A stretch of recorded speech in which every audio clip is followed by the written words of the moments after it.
a des mystères. Une fée met les doigts dans son nez. Rue Brocard. Les rois épousent les pommes de terre. Les diables vont au paradis. Rue Brocard. Au fond de la soupière, il y a des sirènes qui se lavent les pieds. Rue Brocard. Dans le placard, il y a une sorcière et un vampire sous le tapis. Rue Brocard. Faut pas le répéter. Rue Brocard. Faut pas le répéter. Rue Brocard. Faut pas le répéter. La sorcière montre son derrière. Rue Brocard. Faut pas le répéter. Rue Brocard. Faut pas le répéter. Rue Brocard. Faut pas le répéter. Rue Brocard. Faut pas le répéter. Rue Brocard. Faut pas le répéter. Rue Brocard. Faut pas le répéter.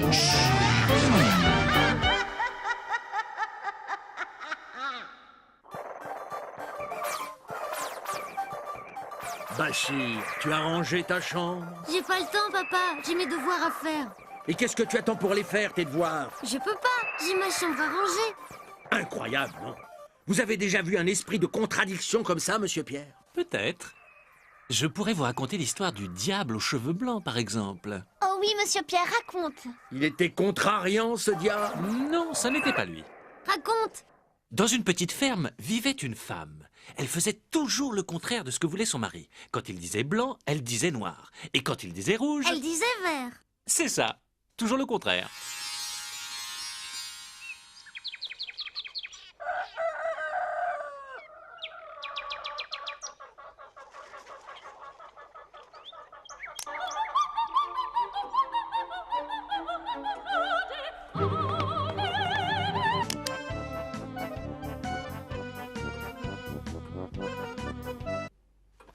Tiens, aujourd'hui, je mangerai bien du poulet. Voilà.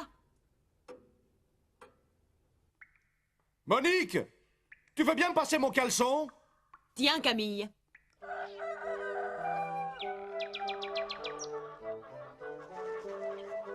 Bonjour, Monique. Bonsoir, Camille. Un jour, le mari décida que ça ne pouvait plus durer. Reste donc au lit. Moi, je me lève. Ne t'habille surtout pas. Recouche-toi.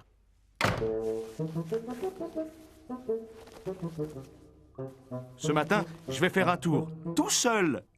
Reste donc à la maison. À gauche.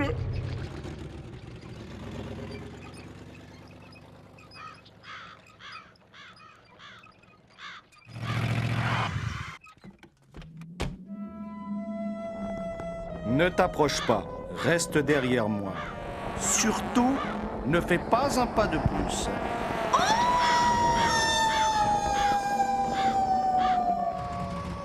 Ce précipice communiquait directement avec l'enfer.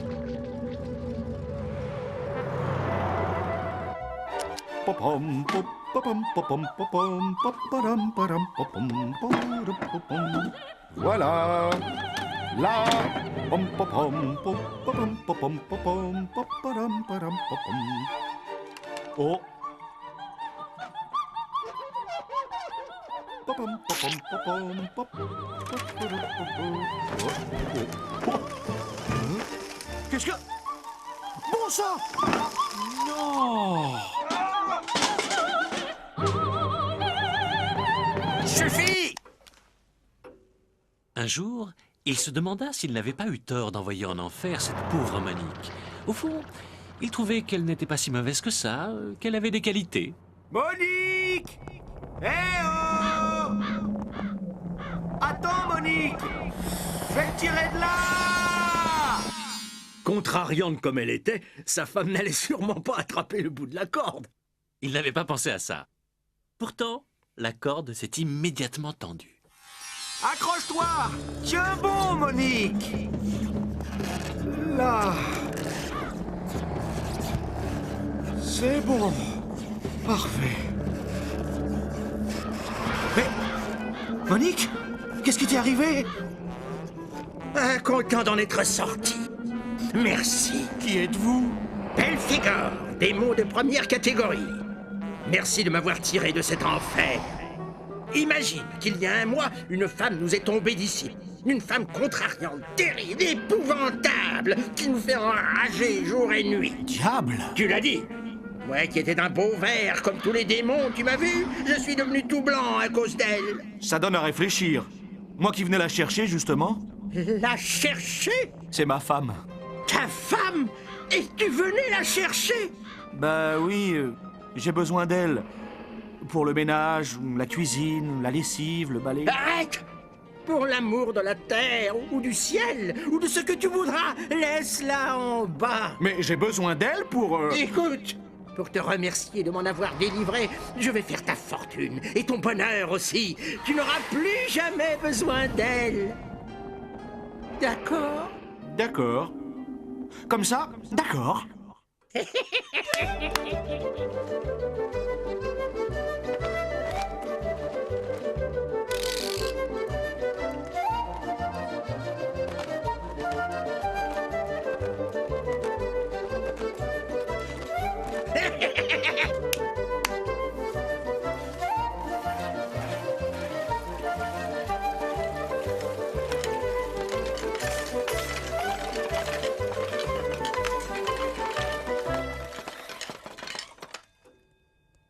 Parfait ce poulet, Café? c'est pas de refus.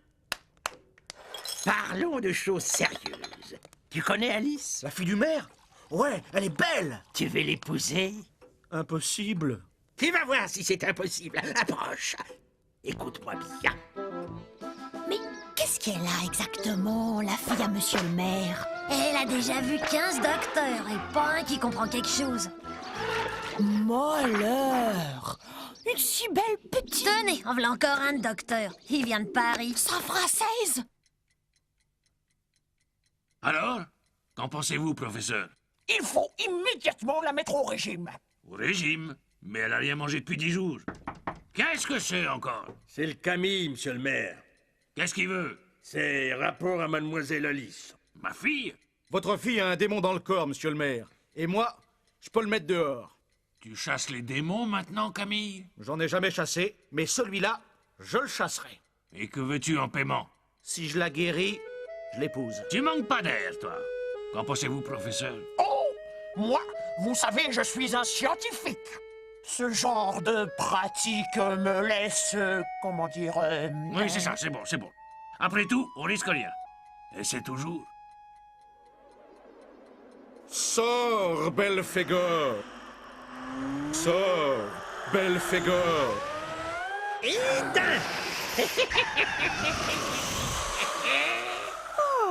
J'ai faim.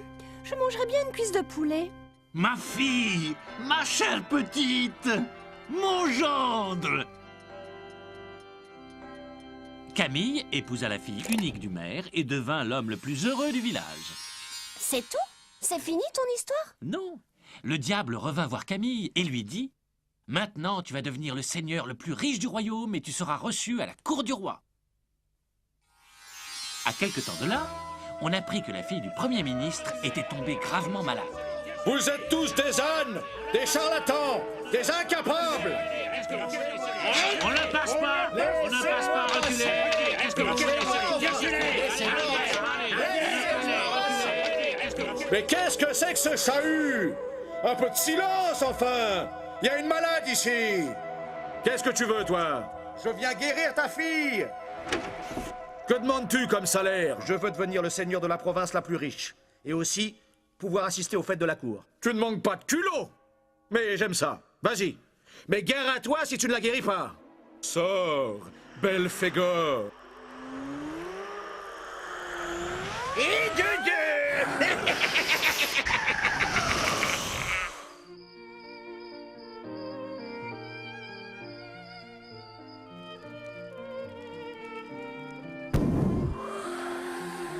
Alors, tu es content? Comblé. Ravi. 1000 fois merci. J'ai donc payé ma dette. Alors maintenant, je travaille pour moi, d'accord? Et je te prie de me laisser en paix. Promis.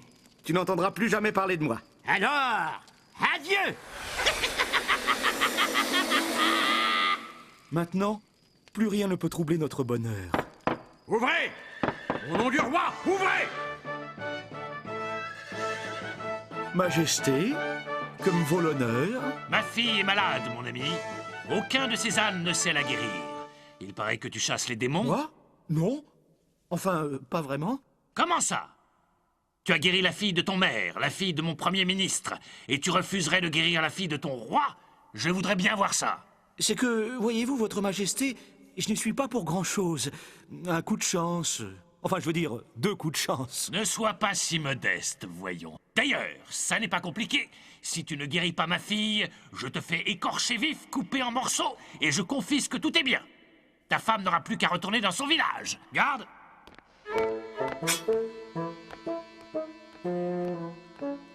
Vas-y. C'est que... Aïe, bon, d'accord. Belphégor, c'est toi. Belphégor. Laisse-moi tranquille, je t'ai payé ma dette, d'accord? Enfin, comprends-moi. Je suis obligé, sinon... Tu as promis de me ficher la paix. Va-t'en, maintenant je travaille pour mon compte. Dégage. Alors, ça vient? Attendez, je me concentre. Fais vite. Écoute un peu, ce n'est pas pour moi que je viens. C'est pour ma femme. Ta femme? Tu sais, ma première, Monique. Celle qui a l'esprit de contradiction. Oui, elle est dans le trou, là-bas, en enfer. Figure-toi qu'hier, je suis passé près du précipice. Et puis comme ça, sans réfléchir, j'ai dit à haute voix, « Tu es bien là-dedans, alors reste-y. » Non. Si. Et tu sais comme elle est contrariante. Il a suffi que je dise ça pour qu'elle sorte aussitôt. Imbécile. Et où est-elle maintenant? Là, derrière la porte. Elle a 2 mots à te dire. À ce qu'il paraît. À moi? Non. Ah, oh là là, au secours. Ah, pas ça, pitié.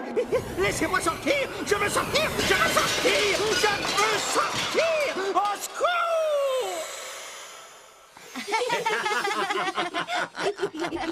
Il est parti si loin qu'on ne l'a plus jamais revu dans le pays. Et la femme, Monique, qu'est-ce qu'elle est devenue? Elle est restée en enfer. Depuis, à cause d'elle et son fichu esprit de contradiction, c'est devenu un endroit si épouvantable que personne ne veut plus y aller.